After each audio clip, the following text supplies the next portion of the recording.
The Member of Parliament for Tobago East, Mrs. Anna Webster Roy, who is a minister in the office of the Prime Minister, and the Member of Parliament for Tobago West, who is now carrying out a portfolio assignment of Minister of Sport. I also would like at this time to pay particular acknowledgement to the PNM Tobago leadership. The minority leader, who has been elected by the people of Spring Garden Wim. They didn't know they were electing the leader of Tobago in the assembly. But elections are important and voting is important. So on this occasion, the people of Spring Garden Wim gave us an outstanding young man.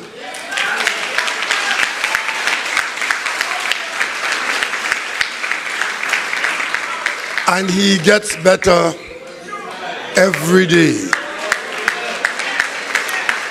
And supporting him in that lonely role in the assembly is Mrs. Petal Benoit, standing Councillor Petal Benoit.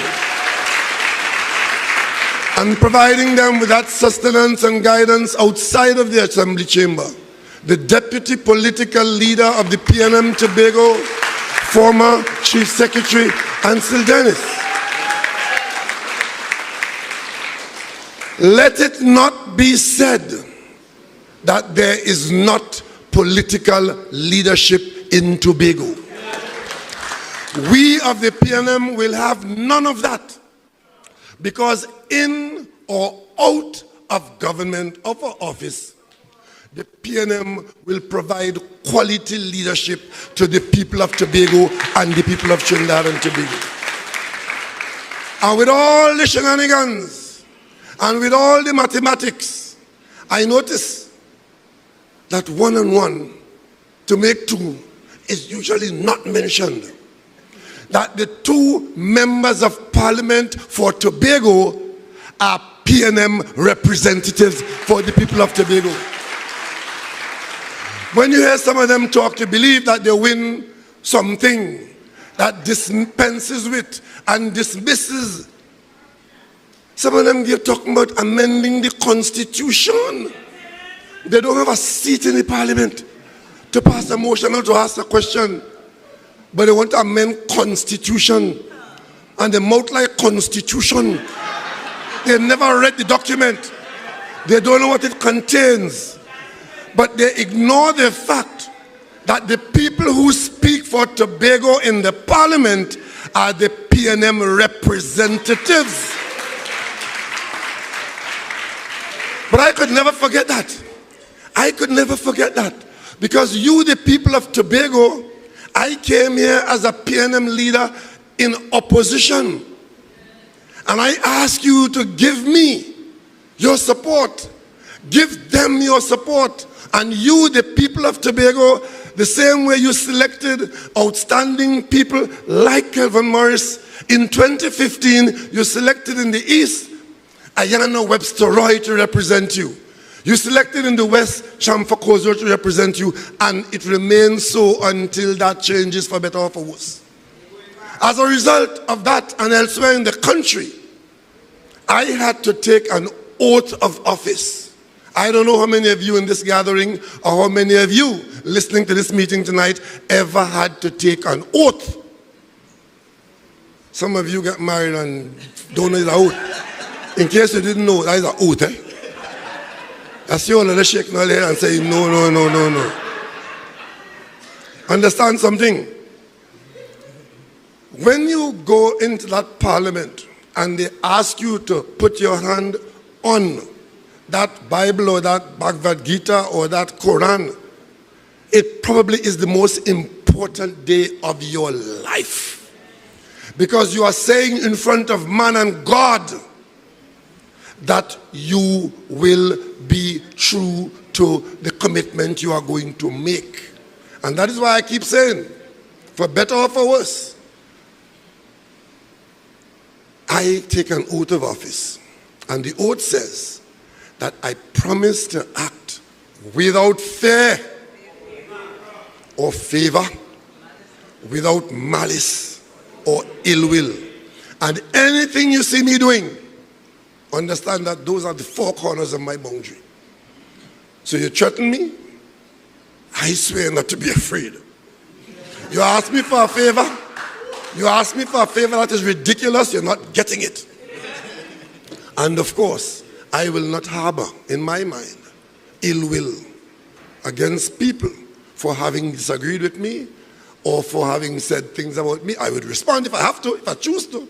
But the hardest load to carry is that ill will and malice. And as a result of that, my record, I stand with that. And I stand with that. So when we lost the election, some funny, we lost the election. The man who leads in the most powerful country in the world can't say that. You lost the election. You know why I can say that? Because I spent 3 terms in opposition. I could tell you, it's not easy. But it's a requirement if the country is going to go from strength to strength. The role in opposition is important. It might not have the responsibility of the day as the government, but opposition is important. I spent 3 terms there. And I could tell you, when you move from opposition to government after you win that acclaim of the population, you feel as though something good is going to happen to the country. Because our policies and programs, and we have that.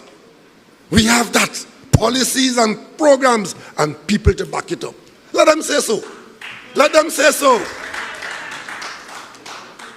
So when we come to Tobago in the election and offer you a new arrangement for the Tobago House of Assembly coming out of the Parliament in a document that we are committed to go to the Parliament and doing so and so, and you say you don't want it because they're following the UNC who opposed it in the Parliament. I didn't argue. The 14-1, you know where I came from? William Mackenzie was my partner. How many times William Mackenzie was the lone person in the Assembly until Orville London joined him and we worked our way back up that mountain to all 12 seats. So I want to tell all those prognosticators who believe that 14-1 means that the PNM victory in Tobago is an impossibility. No, it's next time. And the last election, with every passing day, the next one is a day nearer. And 4 years, don't count it in years, it's 48 months. 48 months. Months? Look, 1 month just passed. And you don't have a chief administrator. Would you believe that? You don't have a chief administrator. That is like the Prime Minister is in Trinidad, and he doesn't have a permanent secretary, and there's no cabinet secretary. Can I tell you something? With all the things the Prime Minister wants to do, if you don't have those officers in place, you can't do it. And you know, say God moves in mysterious ways, his wonders to perform. I didn't plan to have any meeting in Tobago tonight, you know. I planned to come to Tobago, like now, to go to Clarence's birthday party. That was why I came in here last night. That was the original plan. I was going to come to Tobago and I was going to go to Clarence's birthday party tonight after going up to my house, which I did this morning. And I'm going to rush back out tomorrow morning because I have to go to Parliament tomorrow. Tomorrow is Prime Minister's question time, so I've got to be back in Parliament by midday. But in the meantime, I see Tobago business from which I have been warned off going from bad to worse. And of course, I have been on my best behavior and my oath of office from day one. And you know when I know I had to be involved in Tobago business? I went to the swearing in of the 14-1 people I have one. I had one. Him there. Him there. That's me and he. I had one. They had 14 and others. But as I've done before, I know you start to count from one, and you start to count from one, and you start to count from one. I went to the swearing in, and something struck me as odd. I didn't know all the people who were elected, but I knew most of them. And as they got themselves sworn in, I realized the vast majority of these people who were supposed to be doing the work for the PNM administration in public service positions, they were the ones who were elected into the assembly, you know. So you know what that meant? When Joel and them up there think them in charge, these people who were below there undermining them to the bitter end and had political ambition. And when the election was called, the majority of them, I counted about 8 of them that I knew, and it might have more, who were in fact in a position to do the work that had to be done by the politician. But if your people under you, walking about and telling people nothing ain't going on and you ain't doing nothing, and they want your work and they want the seat, of course you'd lose 14-1. But then I understood something else. Most of them had absolutely no experience in nothing. All they're good at is badmouthing the PNM. There are some professional PNM haters in this Tobago, and I know them by name. Because the first time we were in the 11-1 position, I had friends, in fact even 1 or 2 members of my family, 2 of them in particular, 2, telling me that PNM could never come back in Tobago. One of them even told me when I was campaigning here in Tobago, he said, boy, if I won vote, because my family, you know, blood, you know, if a 1 vote for you win and a for me win, you lost. Boy, that hurt me to my core. Because so many strangers were campaigning for me and with me, and my own blood told me that. That's Tobago, I know that. But I know we're counting from 1, and we'll got to 12 eventually, and we're going to get to 15 one of these days. But I recognize them at that swearing in that they need help. Remember, I had come before in the 6-6. I called all 12 of them down to the Magdalena Hotel, and I gave them the benefit of my experience. And I gave them the offering of assistance in the event that they could talk to. If they had come up with any kind of arrangement, I told them, whatever you all come up with, the central government will back. Of course, they weren't able to come up because different demands were being made and so on, and they're in the back of the polls. Right? And the population chose 14-1. I have no problem with that, because I know in 48 months' time there'll be another election. And I understand. There's a friend of mine in here, a schoolmate of mine in here, we grew up knowing John Bunyan say, he that is dung need near fair no fall. When you're dung, you only up you could go from there. And tonight you are demonstrating that the PNM is ready to go up anytime.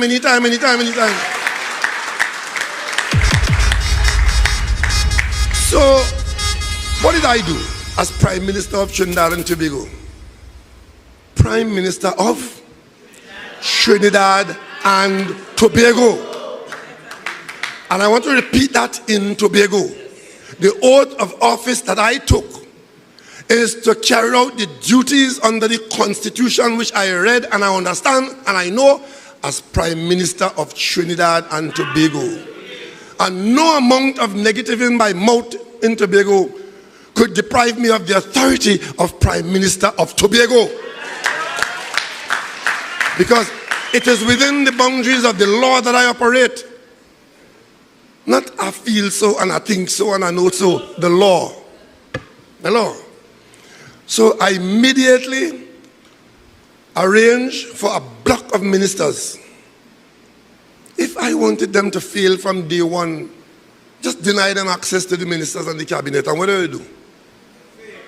I came here with the Minister of Planning and Development, the Attorney General, the Minister of Finance, the Minister of Works, the Minister of Tourism, whole block of them.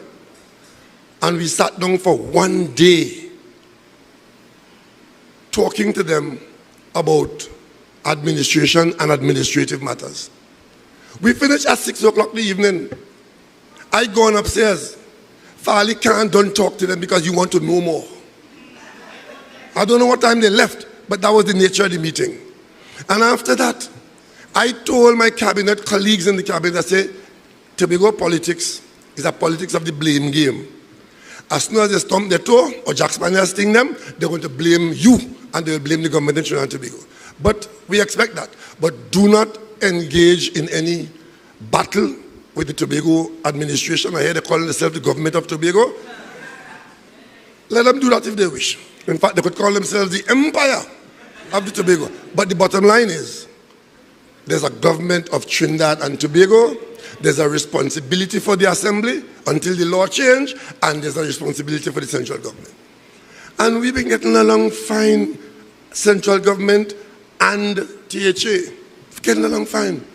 Notwithstanding that they stood in the way of every single central government initiative in Tobago, but we still, led by me, who take the position that I'm not taking them on in their foolishness. Some of them never built a foul cube in their life. Some of them never planted an okra. Some of them never go by a parlor and buy a bread.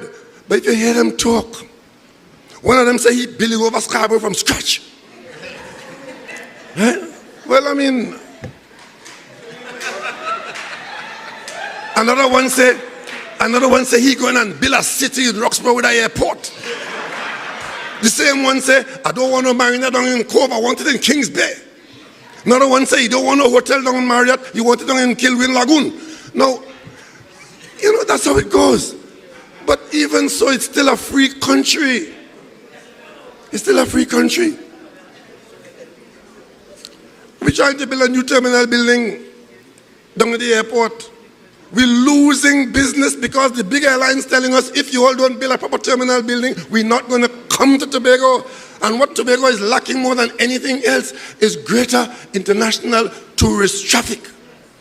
And while we're building it, they're encouraging people to block it. But we live through the blockade of the Claude Noel Highway. This morning I was traveling on the Claude Noel Highway and I was saying to myself, what really could have been going through these people's mind?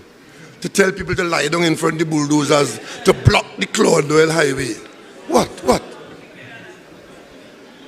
But that's what we live with. So, I had a difficulty when the party that you elected disappeared and the people who were elected started to make new arrangements for Tobago. And I made a comment as Prime Minister. I mean, I am Prime Minister of Trinidad and Tobago. I take an oath of office to get involved in all the business. I could have declined the position on somebody else to take it, but I took it. And I took the oath in the Parliament, at the President's house. And I'm therefore responsible, and I see you going and doing nonsense and creating a vacuum in Tobago that could only make things get worse. And I gave a casual warning. But I get one boof. Stay out of Tobago business. But I wasn't, I was only in it within the law. I wasn't in it in any other way. So I take my boof and I put my tail between my legs. The next thing I hear, all I can find the Chief Secretary. Chief Secretary missing. Now that concerns me. Because I am the Prime Minister of Trinidad and Tobago. And I need to know what the Chief Secretary is. Anyway, you all may not know this, but I talk to the Chief Secretary quietly from time to time. And just before this Mark bus, we spoke. Spoke for an hour and a half. But I didn't know it had bacchanal. I really noticed a kind of low tone, but I thought he was getting mellow. Me, I know his video coming out the next day. I said, oh.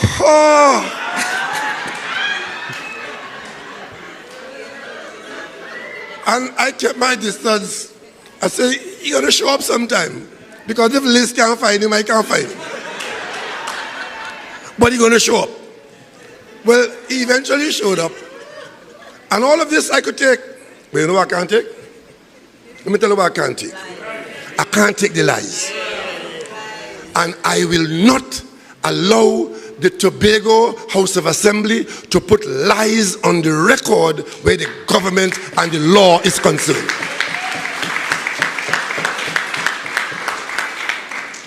And let me take you down this, and this is for the benefit of all Tobagonians. Because you need to be educated, because if you're not educated, they will think that you're stupid, and you may very well be if you're not educated, and they take advantage of you. My position is, they could do what they want with their politics. They could name their party whatever they want. They could call Tobago government, Tobago empire. But you see, when it comes to the law, and you want to misrepresent the facts to the people of Tobago, I will come to Tobago, I will miss Clarence's birthday party, but I will educate the people of Tobago. And that's why I'm here tonight. I normally would not talk to you about conversations I have with the Chief Secretary or anybody for that matter, because as Prime Minister, you're talking to people all the time. And you're really a repository of those conversations, because usually the conversations, either immediately or later on, form the basis of decisions you have to make, and therefore you have to order how you let out where you've been and what you know and who you talk to and so on. But on this occasion, I will tell you, because they put out there, as law, lie. When I met with the Chief Secretary recently, it was because he wanted me to do something under the law. You see, the most senior public servant in Tobago is the Chief Administrator. Because notwithstanding all the waily about the secretaries and undersecretaries and whatever, the top executing agency is the office of the Chief Administrator. Because if the administrator doesn't sign off or approve certain things, they cannot be done. The politicians, the executive, act through the office of the administrator. Whoever holds that post is to be appointed by the Public Service Commission. I thought you all knew that. But clearly Farley doesn't think you know that. Otherwise Farley would never have sent out that cross certica. Send out certica to read law book for Tobago to say that the reason why there is no administrator in Tobago is something to do with the Prime Minister and the Prime Minister office and trying to run interference for Farley, who gone missing. Now, Certica could not have done that without Farley's permission. And for Farley to send out Certica to mislead the Tobagonians while he himself missing, because people looking for him, it is just quite wrong. It is wrong. Because the average Tobagonian will believe what is fed to them by the Tobago House of Assembly. What are the facts? You need to know the facts. Because today yesterday was exactly 1 month. Not 1 week or 1 day, you know. Yesterday was exactly 1 month that there has not been a chief administrator in Tobago. And the only thing that has happened in the context of that is that Farley sent out Certica with law book to quote law for you, to say how, and then to say is some plan to destabilize the assembly. Could anything destabilize the assembly more than the missing chief secretary? And we, at the level of the central government, I as Prime Minister and my government, my cabinet, we are supposed to take the blame for what they have done. Well, that is not going to happen. I'm going to call them out every time they lie and every time they break the law. What are the facts? The chief administrator is appointed by the Public Service Commission. And how does the Public Service Commission decide who they will settle on?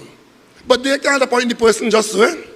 Under the law, when they decide who was the next person in line, they have to send that to the Prime Minister, and the Prime Minister has to consult with the Chief Secretary, if you could find him, but I found him, and only if the Prime Minister signs off on a no objection can a person be appointed to that position.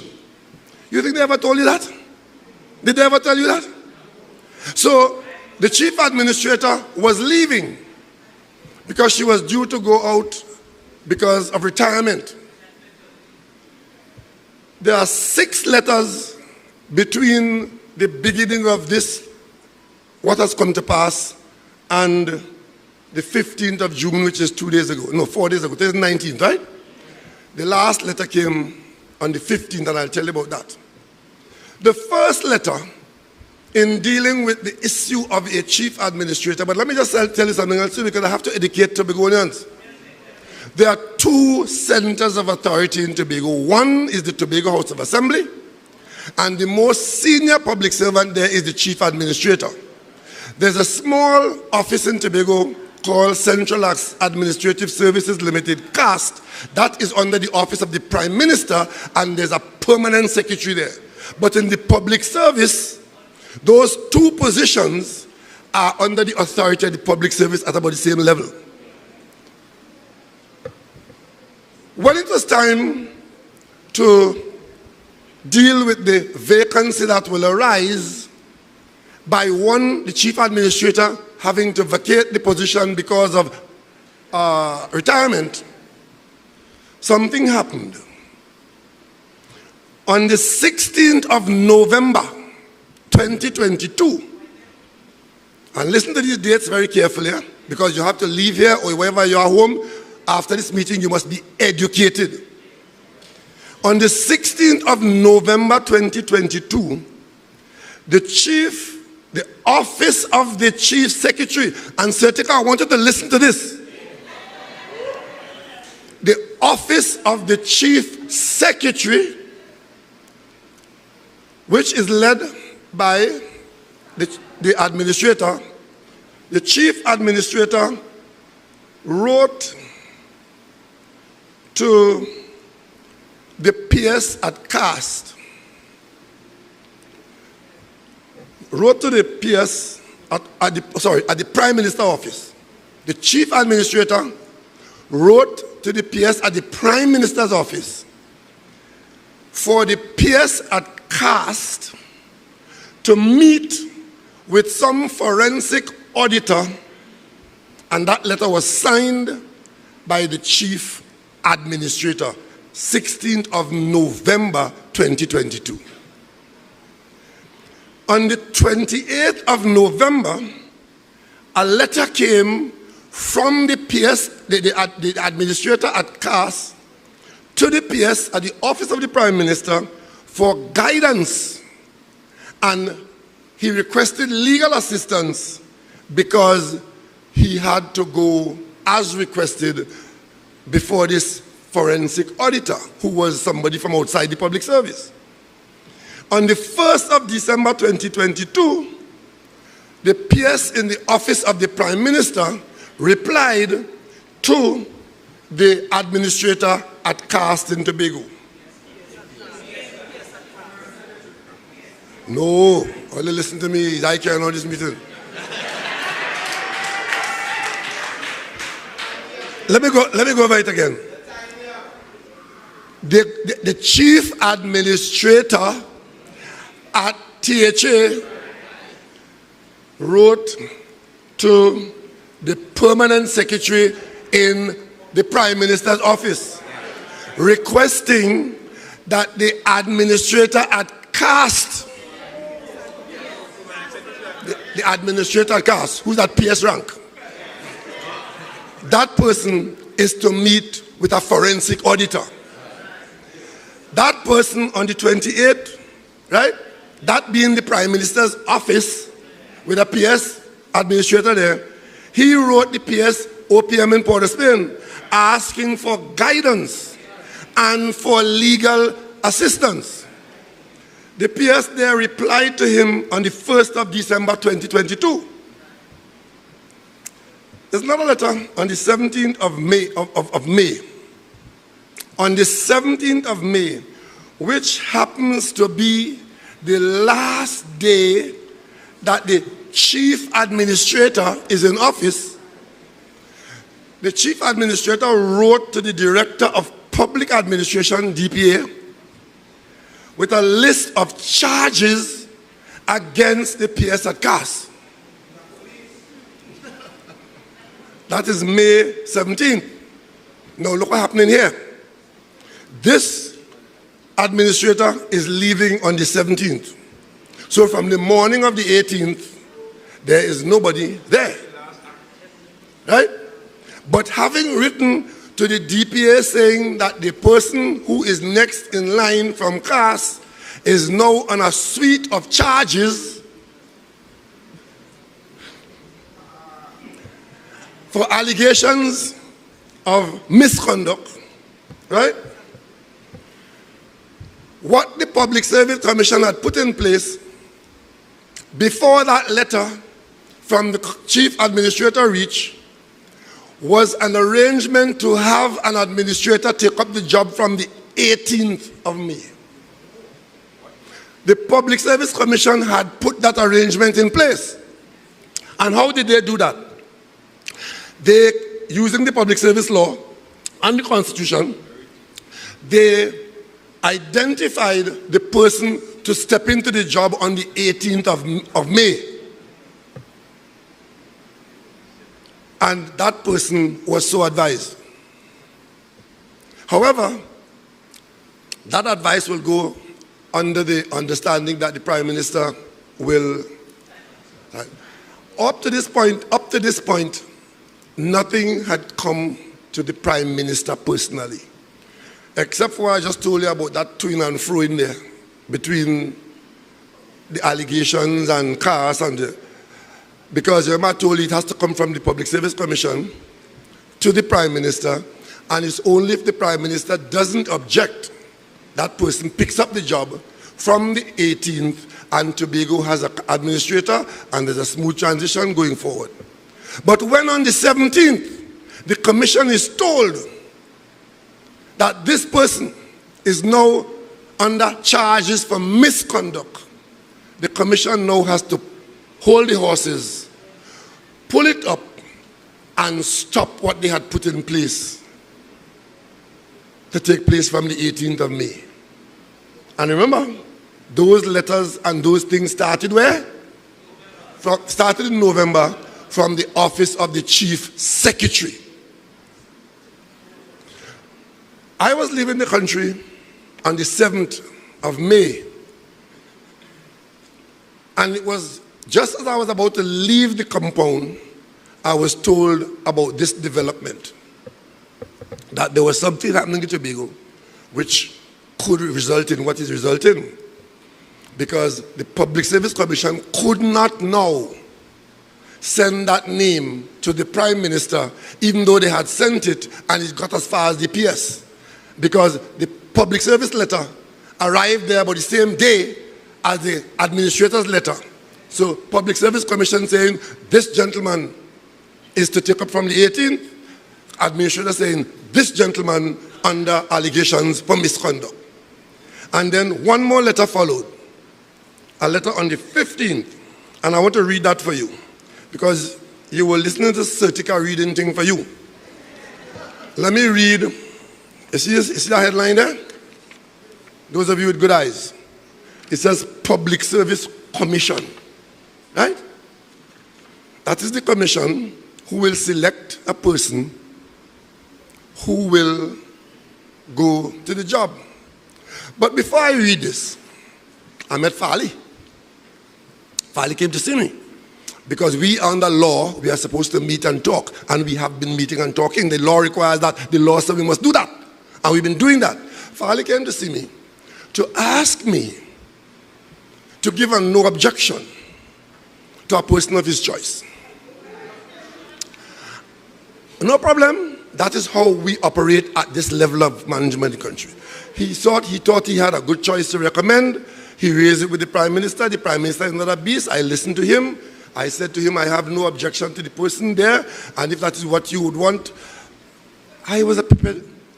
I never knew his blackball the man here. Because they had to blackball that man for this one to come in. Farley came to see me. We talked for an hour and a half, and Farley never told me about those developments I just told you there.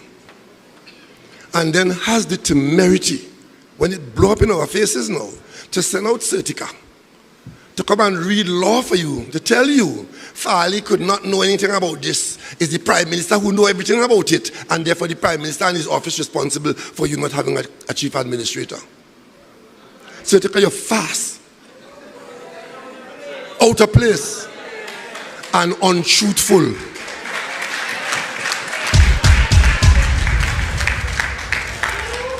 Because the administration has been working as it should, because the gentleman's name was coming to me for no objection. I could tell you all now, in case you all don't know, if that gentleman walks through that door there now, I don't know him. But if he's a public servant, and the Public Service Commission puts his name as the next person in line, and I have nothing to say no about, there's no objection. But of course, I wasn't to know that on the 15th of May, the administrator on her way through the door signed off on a number of charges against the man. Let me read for you what that has caused. This letter is dated the 15th of June.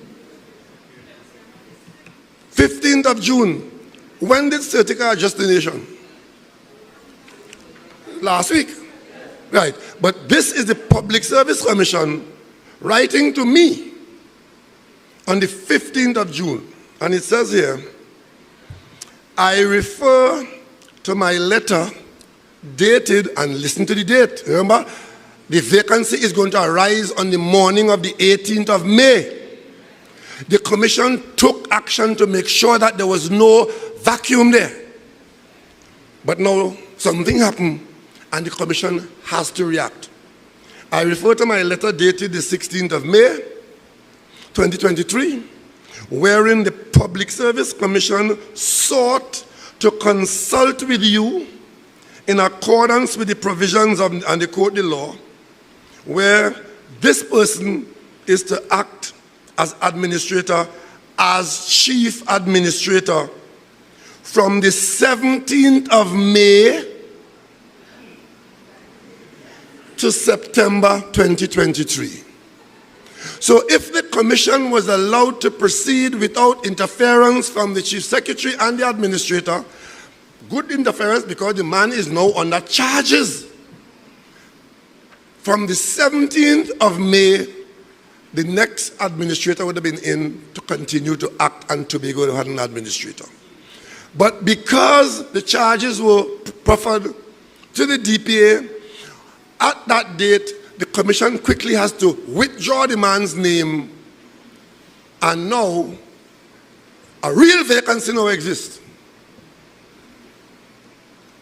And then I realized that the person that I was asked to support can now come in. Because a proper vacancy has now, the commission has no choice. Because the person next in line has now been interdicted by actions of the Tobago House of Assembly. Because remember, it started with a requirement to meet with the forensic auditor. Out of this forensic auditor, which this I only hear about it, somewhere there exists some report by this auditor which is known only to people in the assembly. So here it is. The most senior person in the office of the Prime Minister in Tobago is to be put on a series of charges for misconduct based on an audit that Farley has, and Farley doesn't have the decency to let the Prime Minister know that, or to even give him a copy of the report. Come and talk to me for an hour and a half, and doesn't let me know that the most senior officer in the Prime Minister's office in Tobago is to be interdicted. And as a result of that, the most senior officer in the assembly is now to be chosen by my agreement, not knowing how this came about. And of course, this vacancy having been created in law, a new person has to be appointed. Guess what? That same time, the deputy chairman of the Service Commission, his term ends. The commission cannot meet without the deputy chairman. A deputy chairman has to be appointed. That person has to be appointed by the president after a series of consultations with the prime minister and the opposition leader. All that has to go on, because this second vacancy, right, clash with a vacancy on the commission. And that is why you have no administrator in Tobago. I trust that in the next few days, that will end. Because in the intervening period, the consultation has taken place. I have given my no objection. I presume the opposition leader probably would have given her position one way or the other. It falls to the president after the consultation with these two offices to appoint a person to fill the vacancy on the Service Commission, and only then can the commission act. So the vacancy has been filled. And the first thing the commission does, now that it can act, is to tell the person in Tobago that they withdraw the letter of the 16th of May and that to cease to report for work. That's how it goes. The commission, based on the information provided about this misconduct from the Tobago, the commission now properly tells the person, sorry, the letter I gave you on the 16th of May to act as chief administrator is withdrawn and you are to cease to report for work. The administrator in the office of caste is now interdicted. We now have to go, and I expect when I get back to Trinidad tomorrow or sometime during the week, a letter will come to me from the Service Commission, and depending on what the name is, who the person is, I will have to consult with the Chief Secretary. If it is the same person, that he had brought to me, well, we consult already. And he know my position. If it's somebody else, we have to consult again. And while that is so, I have to listen to a member of the Tobago House of Assembly, namely Sir Tika Orr, who the PNM dealt with on a number of occasions in Plymouth, coming out with law book and trying to tell you that this situation is as a result of the Prime Minister. The first letter in May, early May, had never reached to me because it was by the PS on its way to me when it was acted upon by the letter coming from the administrator saying that the man who you are about to deal with is now going to be put on charges. So I didn't see it at all. Doesn't exist. This now is telling me about the situation, and I now have to wait until something comes to me. So why then should the people in Tobago, after they create the situation, because you know what they've done? They found that there was a problem of whatever in the business of the assembly, and they're calling a forensic auditor. I have no problem with that. But speak the truth to the people of Tobago. And if you have an audit report upon which you are acting, sufficient to remove the most senior public servant in Tobago and create this crisis in Tobago, then you must tell me that a report exists somewhere. And of course, some people have it to act on it. Our man, the minority leader who we have, I don't know if he's seen it or if he heard about it. I don't know if the media in Tobago know about it, but it's being acted upon. And the most senior public servant in Tobago in the office of the Prime Minister has been removed, and a proper vacancy now exists, so we have to wait. So if tomorrow or the day after or next week you hear anybody in Tobago saying it is because the Prime Minister and the Prime Minister, they lie. You understand? And then Farley comes out yesterday or whenever and did the most amazing thing. And it's not a laughing matter. Up to this point, I have spoken to him on the phone. We communicate on WhatsApp, and we sit down and talk. Telling you all from tonight, I'm having nothing to do with Farley unless there's a third party present.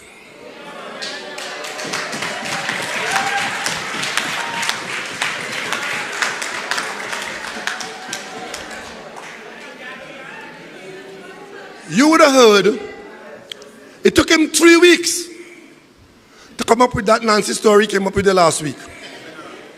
But here what the story is. That 2 senior government ministers give you $100 million to give their friend in Tobago and tell him to give the friend. And the friend blackmailing he. And the two senior ministers. I suspect that the 2 senior ministers is the Prime Minister and the Minister of Finance. He said that, right? What are the facts? Ladies and gentlemen, it was not that we was giving Farley money to give any friends of ours. People of Trinidad and Tobago, you see these lying politicians? It's a disease. And you have to take a medicine for them. You would have known that we came into office September 2015. By Christmas that year, oil price was down $28 and one day it came to zero. Remember that story? Yes. We had lost billions of dollars from our revenue. I did something called Spotlight. Mind your business, remember that story? Where I showed you how in 1 year, 2 years, we lost $20 billion from the revenue. The UNC government, their last budget, their revenue was over $50 million. Ours, when we came in the following budget year, we were dealing with less than $40 million. So $20 billion was short. And then up comes COVID. We had to borrow $13 billion to keep some people even having food in this country.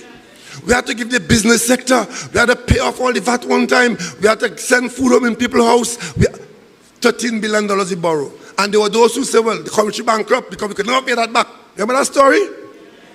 In that scenario, one of the things that was happening is that government agencies in Trinidad and Tobago were owing a lot of people and could not pay because government didn't have money to give them to pay for the goods and services that they had already incurred or they were incurring.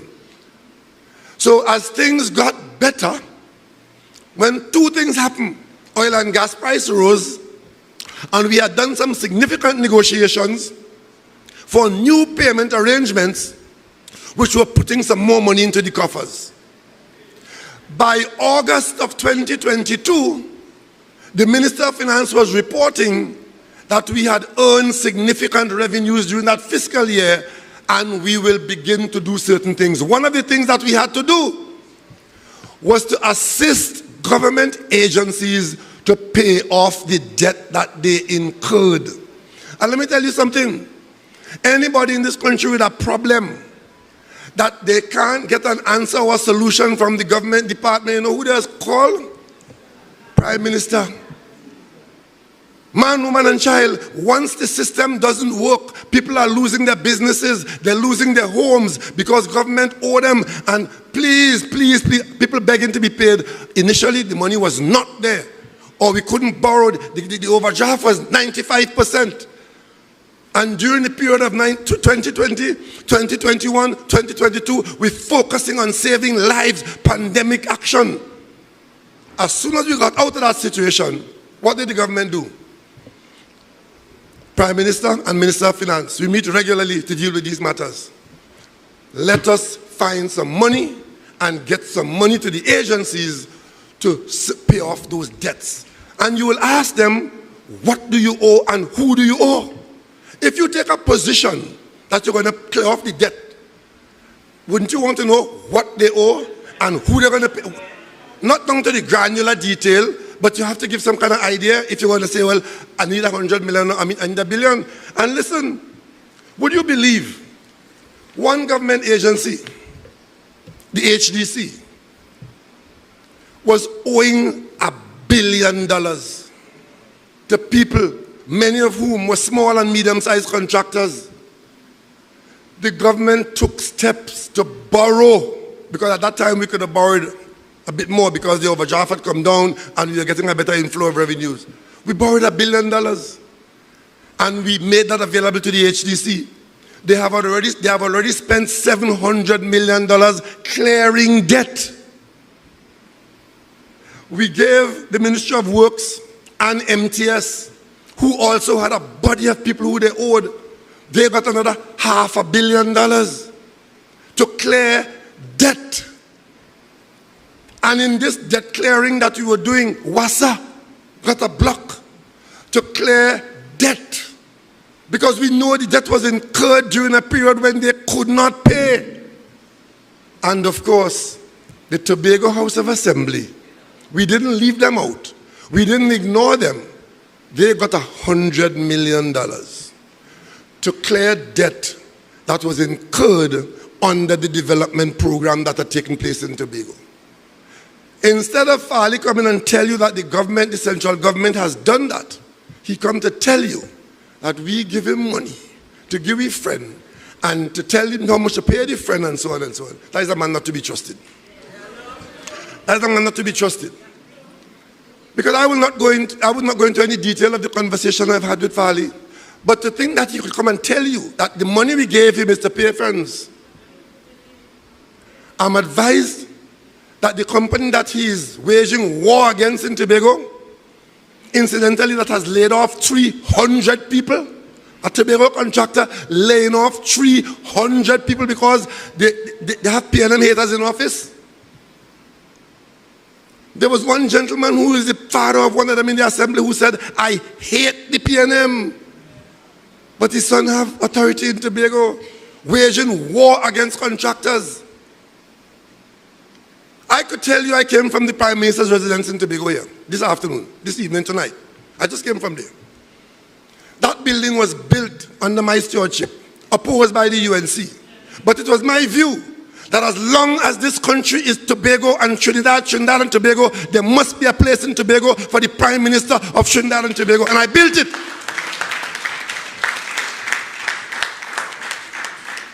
It was built by a Tobago contractor, and I'm so proud of the job he has done there.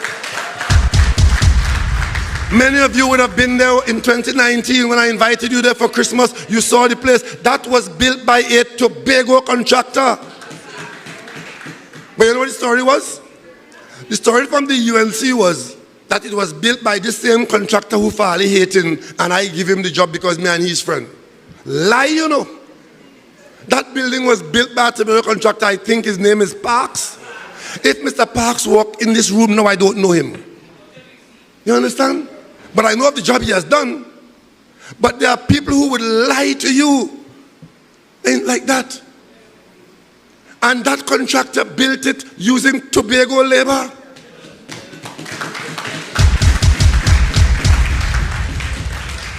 I take pride in a Tobago contractor being able to do that. So when we send money to Tobago for the development program, it is meant largely to be spent on the people of Tobago by the people of Tobago, and that is how the allocation goes across the whole country. But if you have leaders who will take the allocation and give it to other contractors in Trinidad through subterfuge, then you're taking bread out of the mouth of the people of Tobago, because there are provisions in Trinidad, right? So Farley waging war against them in Tobago. So they leave Tobago and they come to Trinidad, trying to get work in Trinidad. Kamala waging war against them in Trinidad. What are you saying? That they shouldn't work in this country. That's what they're saying. But what about the 300 people who they laid off? What about them? They must pay the price for that too. So you see, we have a problem. And the problem is that our leaders believe that they come to stay, or there's an entitlement. I could simply say to my friends that, whatever they call themselves, they are now understanding that popularity is very ephemeral, very temporary. And if you don't believe me, go ask Jesus Christ. There was waving palm. Well. 3 days later, crucify him, crucify him, crucify him. And when they had the option to choose, you want him or Barabbas? Give us Barabbas. They will learn that. They will learn that. But I am so disappointed because I went out of my way to ensure that my government cannot be truthfully accused of not cooperating, not assisting, not coming to the defense of Tobago. But tonight I want to say here in Calder Hall that as long as my oath of office remains in force, and it does so as long as I'm the Prime Minister of Trinidad and Tobago, Tobago will not be abandoned and will not be left in the hands of those people. Because you have in office at central government a responsible group of people who know what governance is and what good administration is. There's no way the PNM would ever be found in this situation. None. But you see, sometimes you have to put your finger in the wound to feel it. I told you all about Duke, you didn't believe me. But even Duke himself didn't believe himself. Huh? If I had told Watson that Farley was going to do that, he would have told me, like PNM will talk. Yeah? But you go and feed snake and want to make a pet of it. Nobody has ever made a pet of a snake. Right? Because you know what he does? It bites you. That's his nature. Right? So, this thing that's happening in Tobago, the PNM wants no part of the dotish politics. We have beaten all comers in the political arena. Every single one of them. And when we do not get the acclaim of the population, we go into the opposition, we gather our forces, and we come back in Trinidad and Tobago. And we will come back in Tobago as the sun rises in the morning and sets in the evening. As a matter of fact, having been in this vineyard for so many seasons, I could tell you, some of the most loyal and some of the most intelligent political beings in this country are the PNM supporters in Tobago.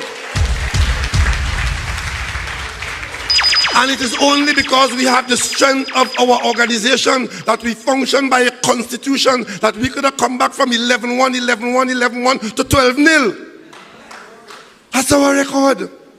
We are not a pick-up side fighting to find what to call ourselves. We have a name. We are the People's National Movement. And we pride ourselves in fighting every election, every seat, from Charlottesville to Cedros, from Carnage to Bonaccord. That is our record as we're doing now in Trinidad in the local government election. And the 2 MPs in Tobago until the next general election are PNM MPs, and the government is a PNM government, and we are the government of Trinidad and Tobago. And who don't like that could put it in their pipe and smoke it.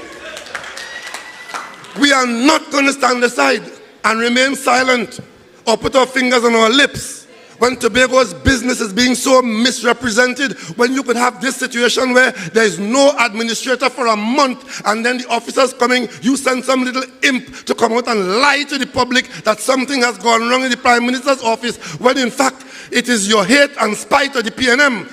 And those who got work under the PNM, for God's sake, the PNM was here for 20 years. And you get vexed because during that 20-year period, some Tobago contractors work for the THA. Who you wanted them to work for?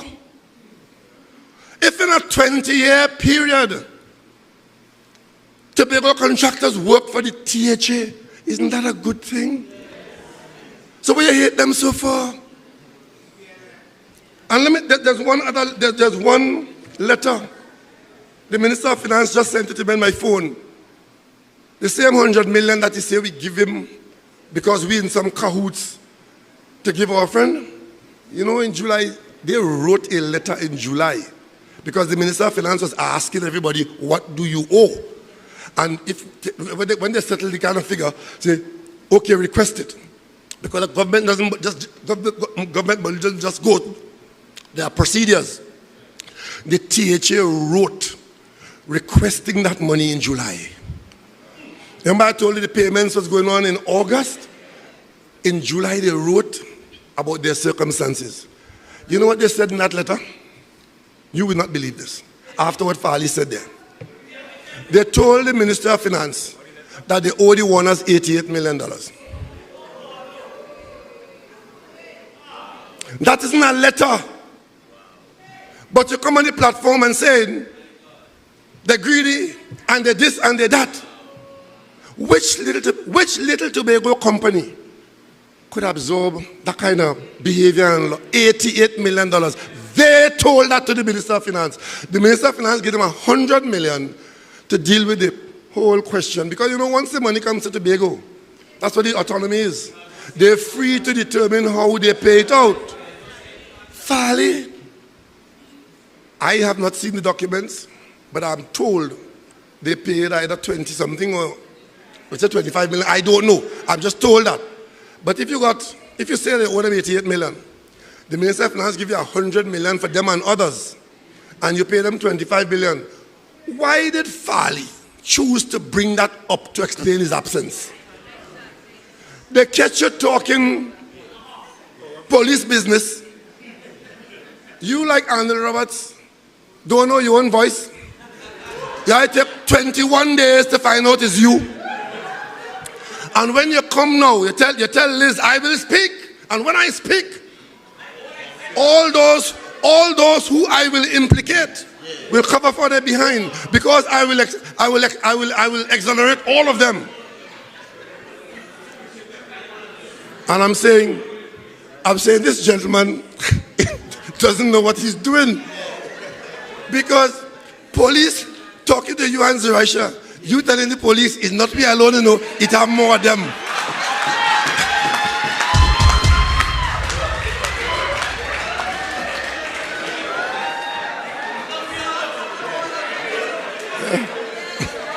You know, long time in Tobago, when we used to have condensed milk in tin, and he used to punch 2 holes, one here and one there, and he used to take a piece of paper and cork the holes, right? And then sometimes you take some condensed milk and put it in your hand, right? Or you put it in my mouth and suck it out, right? And when they catch you, Mommy, it's not me. Joel, take some too.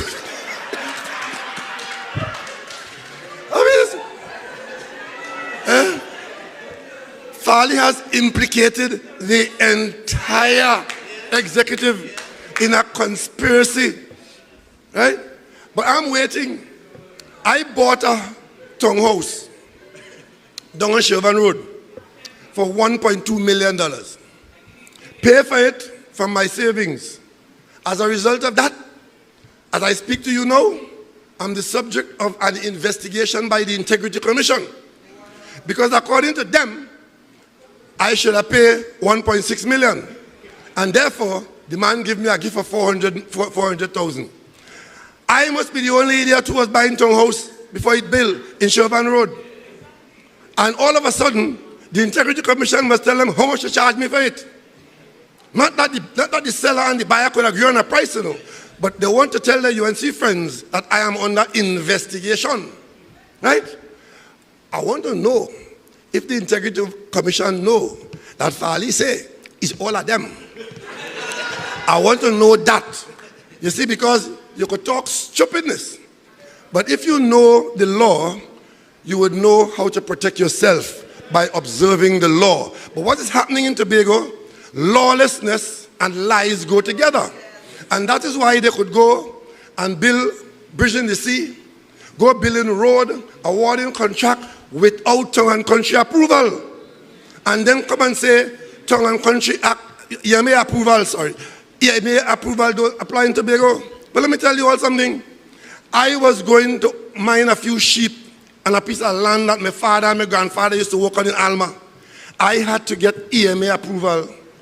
I go and spend my money, bring sheep from Barbados, pay a boat, come down here. EMA would give me my approval. I lost $65,000. EMA approval. And when the sheep arrive in Tobago, they say, you bring them without our approval, we fine you $15,000. All of a sudden I hear EMA don't have no approval, no authority in Tobago. But if I didn't know that, then I'd have chased them from my land.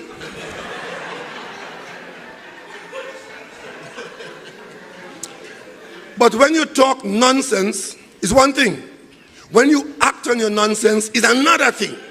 So when they go and say they're building road without EMA approval and they get the legal letter to go to court now to spend your money in the courthouse, you call that powerful, stupid. So let's see how it goes. Let's see how it goes. I stand by the law because I took an oath of office, and that is part of the requirement of the law. Old talk is cheap. Tobago talk is very entertaining. But the law is there for all of us. So who have courthouse clothes will go to the courthouse naked. So ladies and gentlemen, I just wanted you all to know that what you're hearing from these people are far from the facts. And they will do anything or say anything because the UNC tell them that is a narrative that you could use. My grandmother always said, show me your friends, I will tell you your character. You saw the UNC in Trinidad? Police hold a man. Man was out there, big banner in front of him. He is UNC candidate for this seat. We know who he's fighting because they say so. All of them in the yellow one, police hold him. UNC say, we don't know he. A simple thing like that. Rather than take a position that if that is his conduct, the law must take its course. Everybody innocent until they're proven guilty. But you have to lie. You go and interfere with the arrangement in place. 1 month we can't get an administrator, is the Prime Minister's office.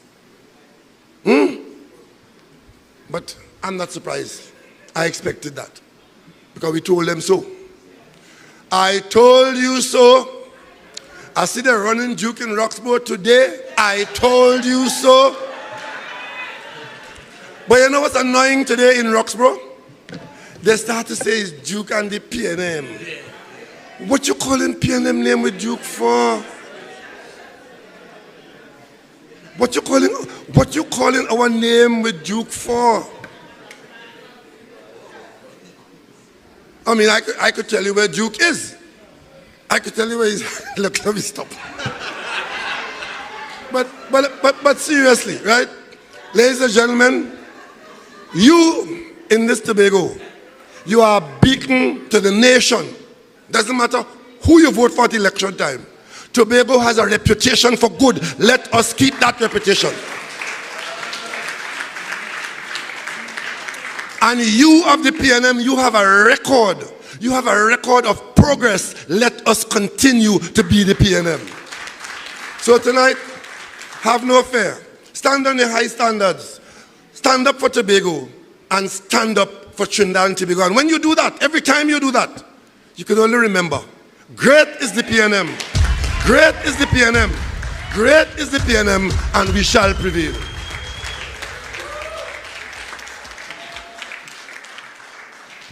PNM family, our Prime Minister and political leader of the People's National Movement, Prime Minister of the Republic of Trinidad and Tobago, Dr.